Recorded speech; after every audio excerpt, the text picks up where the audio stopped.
All we seem to hear about these days are the tariff wars and how it's going to affect our economy. Well, we're nearing the end of the month, so we get to talk about the Tampa Bay real estate market. This is your April market update.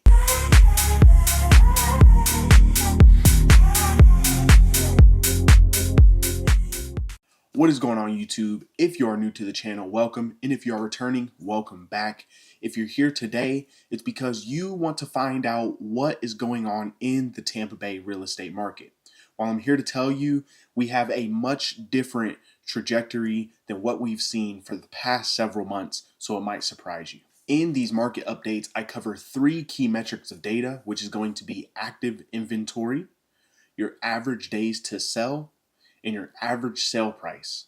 And that's going to encompass all of your residential properties, including single, multifamily, condos, townhomes, and everything in between. Now, the Tampa Bay area can be seen as very general, so in these market updates, I cover the 4 major counties of Tampa Bay, which are going to be Hillsborough, Pinellas, Manatee, and Pasco counties. And to preface this video, as usual, I do want to let you know that I am a licensed agent in the state of Florida. So if you have questions, goals, or dreams about moving to Florida, especially the Tampa Bay area, I would be honored to earn your business and help you facilitate your move and make your transaction seamless.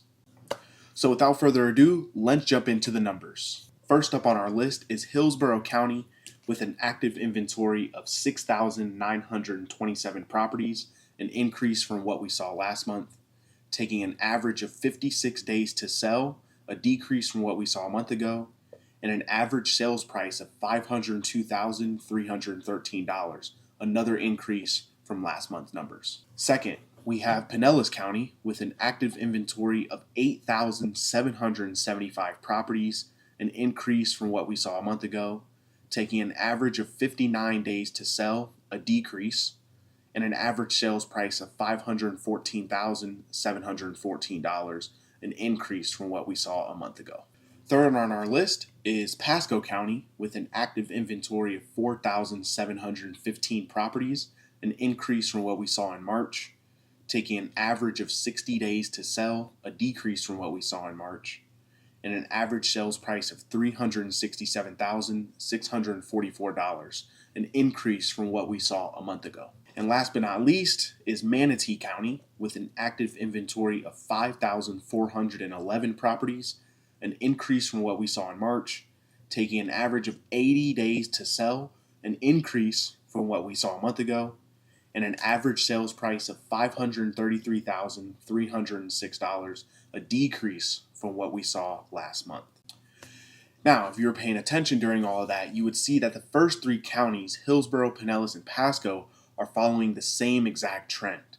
They have rising inventory, however, are taking less time to sell, which means from the time they're listed, from the time they close, is not as much time on the market.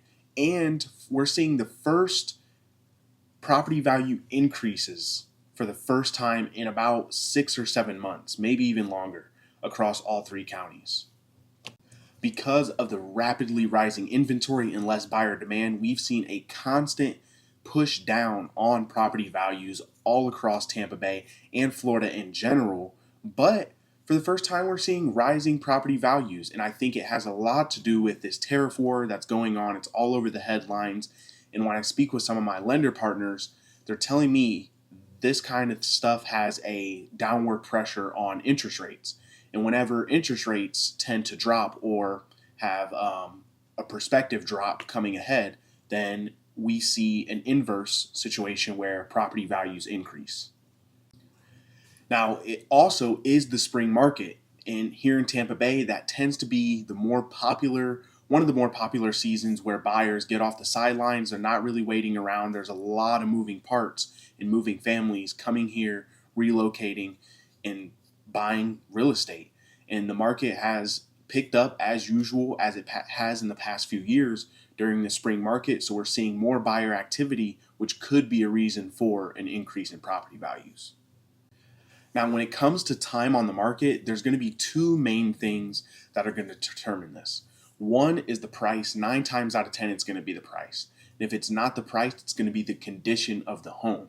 And I think after the hurricanes, especially in areas like Pinellas County, these properties that were destroyed have now been renovated, and the condition of them is much nicer than even before the hurricanes. So people are going into these properties, they're having them inspected, and we're not seeing prolonged closings because of delays in inspections and repairs and things of that nature.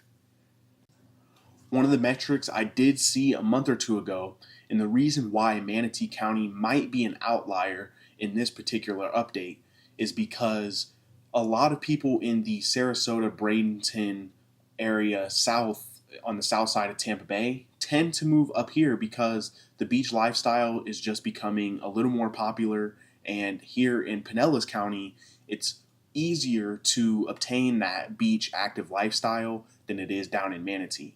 Now, you do have some beautiful beaches. You have Bradenton Beach, Anna Maria Island, Siesta Key. However, not everyone is as apt to some of the beaches down there like they are here. St. Pete Beach, Madeira Beach, Treasure Island, Clearwater Beach. I mean, we have some of the best beaches in the country, maybe even the world. And I think that's the reason why Pinellas County has an edge over Manatee County.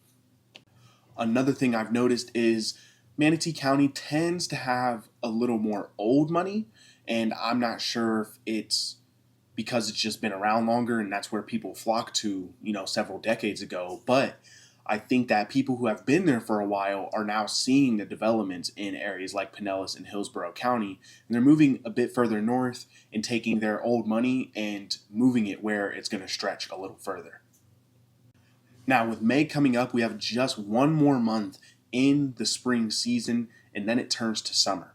Now, starting in late June is when the hurricane season happens, and we see sometimes a mix of an influx of people moving into Tampa Bay / Florida, but you also have a halt on those who are fearful of the hurricanes, especially after the way Tampa Bay got hit last year.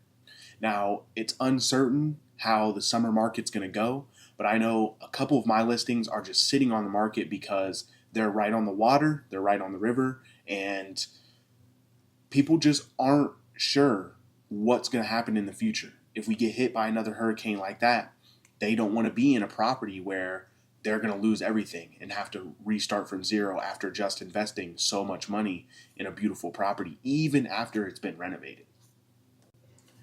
However, I do think with this tariff war going on, the downward pressure on interest rates, we will see a lot of buyers come off the sideline this summer, and those who are not fearful will definitely make up a large portion of the buyer's market. Now, with that being said, we have been in a buyer's market for the past month or two, but if things start to backtrend a little bit to what they had been doing in the past several years, then we could go back to a little more balanced market. We're still at about 6 to 7 months of inventory. So things could stay balanced over the summer, which I wouldn't be really mad or upset at. I think a balanced market is what Tampa needs. I don't think a seller's market or buyer's market is necessarily great overall for buyers or sellers. I think a balanced market is going to put everyone in a place where sellers are happy, buyers are happy, and if agents do their job, then they can make sure all parties win. Now, I hate to keep these market updates long-winded because, let's be honest, they're a little boring. But I do like to keep you guys updated on what's going on in the Tampa Bay real estate market. So with that being said, I'm going to wrap up the video here. But before I do so, I want you guys to drop in the comments what you anticipate for the Tampa Bay real estate market in the summer. So before I head off, I'm going to drop my contact information on screen one more time so you guys can get in touch. I would be honored again to earn your real estate business and help you make your transition here as smooth as possible. If you enjoyed this video, learned something new, or found anything informative, please drop a like, comment, and subscribe, and stay tuned for more. I will talk to you guys later. Peace.